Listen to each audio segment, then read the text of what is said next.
Right now, we're looking at a $17 billion semiconductor company.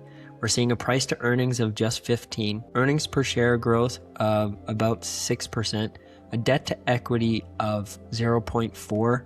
And then looking at the advanced metrics, we have a gross margin of 48%, an operating margin of 27%, net profit margin of 22%, a return on equity of 22%.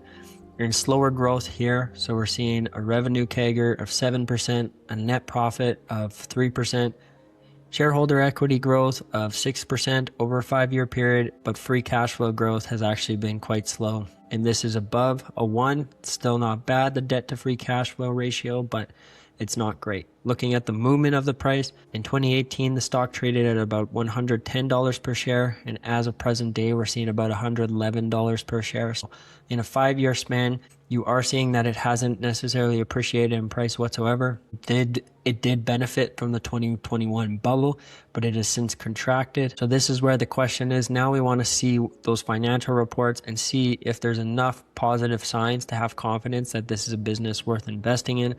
You can factor in the current events and see if that sways it. I know there's definitely semiconductor businesses out there with better positioning, but all things considered, especially the booming demand as AI acceleration has really taken shape, there is a chance for these growth rates to appreciate. Let's look at the financial statements. So you can see that in 2022, they had net revenue of about $5.5 billion. This is versus $3.3 billion in 2020. Their operating income is at $1.5 billion. So a nice healthy margin there, margin standpoint. And this is up from $892 million just 2 years before. So a near double from that standpoint. And then looking at net income, they're making about $1.3 billion in net profit. Once again, against $800 million just 2 years ago. Decent growth. A positive sign overall. Let's move on to their balance sheet. You're seeing a decent cash position between cash and marketable securities of about $586 million. This is down from their position of about $1 billion in cash on hand at the time. So definitely a regression, but still a sizable cushion. From a long-term debt standpoint, this is always what I like to see is a regression in amount of debt that you're taking on. In this case, they have $1.7 billion as of 2022, and last year they had $2.2 billion, so decline there. Looking at shareholder equity, we're seeing $5.5 billion versus $5.3 billion the previous year, also not bad. And then looking at their cash provided by operating activities, we're seeing $1.2 billion in 2020 versus $1.4 billion as of 2022. Decent. And in relation to their capital expenditures, they are producing, in this case, about $1 billion of free cash flow. And right here, they had about $900 million of free cash flow. So that's a good position. I like to see that. Again, free cash flow is the key. At the end of the day, it's the cash you're bringing in, and it's what ultimately dictates the valuation of a business. So seeing that there is a good positive sign. Now, looking a few years back, we can see that in 2018, they had about $4 billion of revenue versus $3.3 billion in 2016. Their net profit was $900 million versus $995 million. So more than anything, what I'm seeing is there is a level of stagnation between that period from 2016 up to 2020, but they did appreciate from that standpoint or beyond that point. So something at least positive there. And then we can look at least seeing where their debt position was in that period, and then also just assess their shareholder equity as well.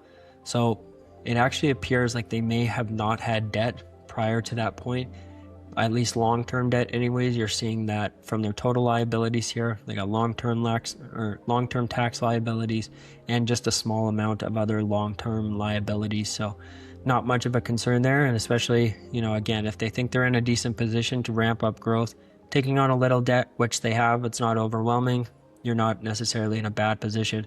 Shareholder equity stayed flat in those years. And then lastly, looking at their operating cash flow. So what I'm noticing is that you're seeing across the board plus $1 billion of net operating activity. Their capital expenditures have stayed relatively low.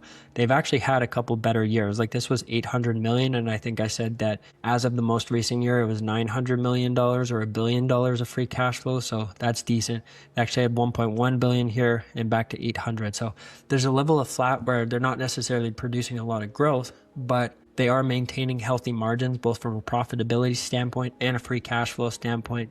And considering what the financial reports tell, and then also looking at what we see here, again, $17 billion. It's got a PE of 15, so that's still below the general average for the market for the most part. These are decent. We're not seeing any real red flags when looking at the financial reports showing that something is regressing substantially. It seems like they're still maintaining some degree of growth, and you are seeing that reflected. It's not super fast growth, but I do prioritize things like profit margin and return on equity, as well as free cash flow, above some of these growth rate standpoints, because growth can fluctuate from a number of reasons. And like I said in previous videos, let's say that if revenue is growing at a certain clip, but net profits growing at an even healthier clip, that's just as fine as a business that, or could be even better than a business that is really accelerating their market penetration. Considering where it is, considering the contraction that has existed, as well as the factors that have contributed to more recent growth, I think it would be reasonable to invest, let's say, $8,000. So right now the total portfolio is at about $72,000. I think about $8,000 seems justifiable, and let's put it to the test. Let's see if it plays out.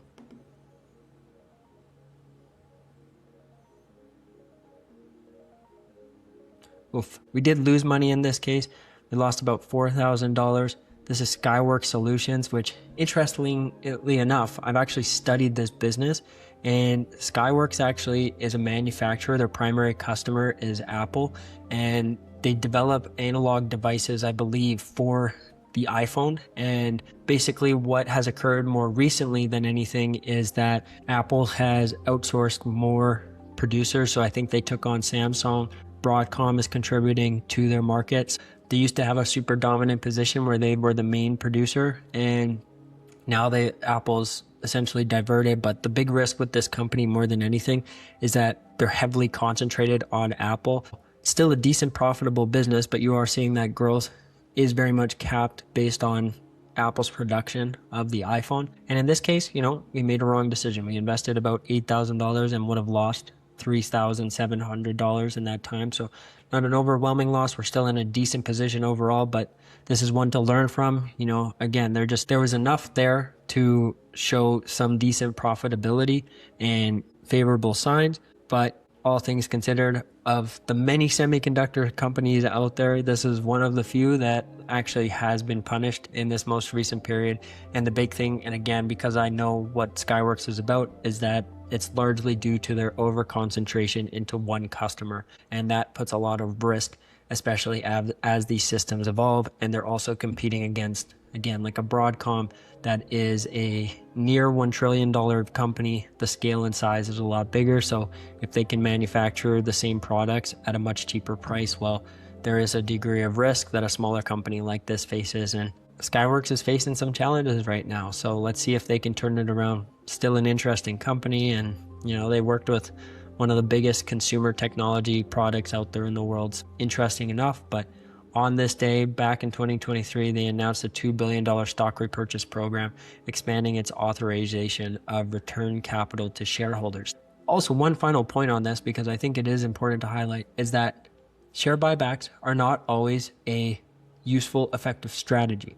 You want to buy it at a reasonable price, and you want to do so if you're in a position where you have no alternative options out there. And again, given Skyworks' concentration, maybe they should be exploring how to try and innovate and target more customers or find different solutions to actually create that sustainability. Because when they bought back those $2 billion in stock, shareholders actually were punished to some extent due to the concentration or the collapse in share price there. So one thing to consider, but let me know what you think of my analysis. If you want to put your stock picking skills to the test, go to compoundo.com. You can play for free, test your skills against other investors, including myself.